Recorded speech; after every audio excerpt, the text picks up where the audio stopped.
Dr. Ravindra Ghui.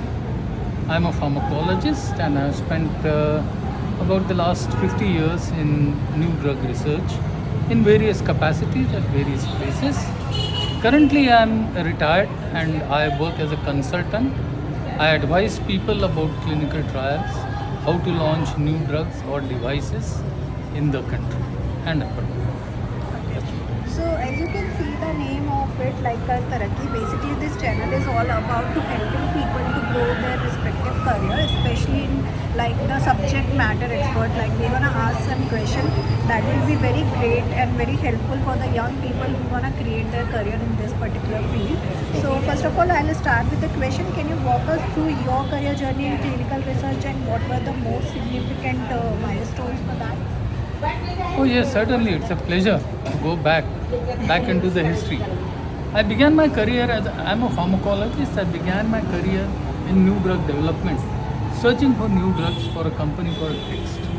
From there, I went abroad. I studied biochemical pharmacology, trying to understand the mechanisms, how the drugs work. When I came back, joined again the pharma industry, and then started using clinical trials to launch new drugs in the country. Among the drugs that we launched after doing clinical trials was one of the very well-known compounds called cetirizine. So cetirizine was launched by our company, Unichem, in collaboration with Glaxo and UCB in the year 1992. I'm glad to say that today also it is one of the top-selling antihistamine products.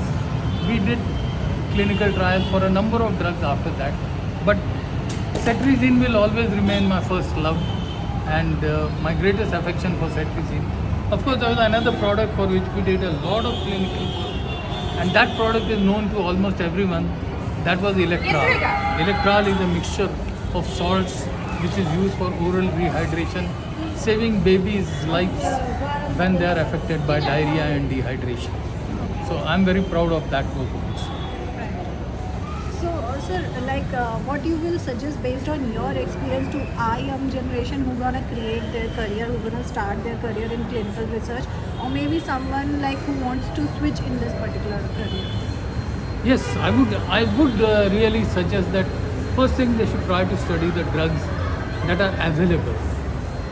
Try to look at the entire landscape of medicine, where the shortage is, where we don't have drugs.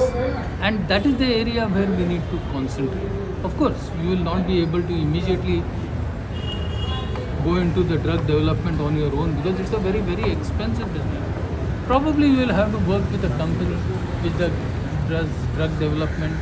There are a number of venture center like organizations, incubators where a lot of drug development work takes place, device development work takes place. You can work with them. The government now gives a lot of incentives for doing new drug development work, and I think the conditions are very right for young people who are trying to enter this field and want to make a name in this. So, sir, I was there in a session when you were talking about some myths and facts about the clinical research. If you have to pick top 3 myth and top 3 fact, what would it be for our audience? First thing I would like to tell them that look, the bad name which people think clinical trials have is absolutely wrong. The unfortunate thing is that we people, those of us who are in clinical research, have not been able to convey the facts to the people. Once the people come to know the effort that is put into developing a new, I'm sure many more people will come.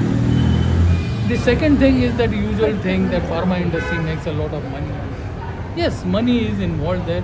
Drug development is a very, very expensive work and money will always be there. But please remember that when you have to develop a drug, you need millions of dollars. For that, you will have to earn money. If a company does not make money, they will not be able to develop new drugs. Lastly, the feeling that India will always remain behind in drug research, that is not true. What we see currently is that Indians are doing very well in every field. In drug development also, they have done pretty good job. And I'm sure in the next 10-20 years, Indian drugs will dominate the market. I'm quite sure of it. So, when before starting a career in clinical research, students are always curious where to start. So if you have to tell them like what kind of certification can help, what kind of mentorship they can have, and how they can start that first step, like how they can take what it is. First thing, you can either start from pharmacy or pharmacology or biotechnology. I recommend biotechnology because most of the drugs are going to be from biotechnology henceforth.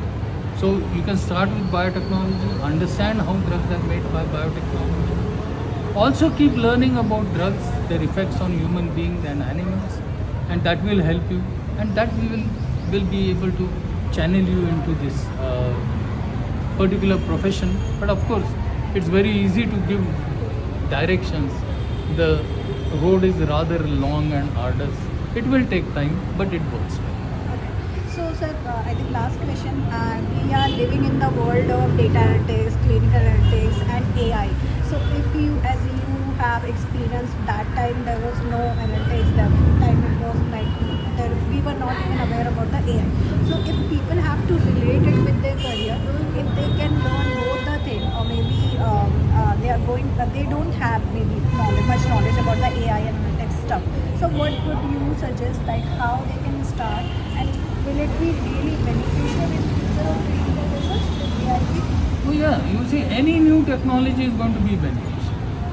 When we started, we didn't have calculators. We got calculators, we had got computers, we have got AI. Everything is going to be helpful. So you keep learning new technology. Don't ignore technology. Technology is the only thing that can take you ahead. So I would suggest learn AI. Try to understand AI as much as possible and apply it in your field. People are using AI in traffic management. People are using AI in entertainment. Everywhere it is being used. There is no reason why it should not be used in health.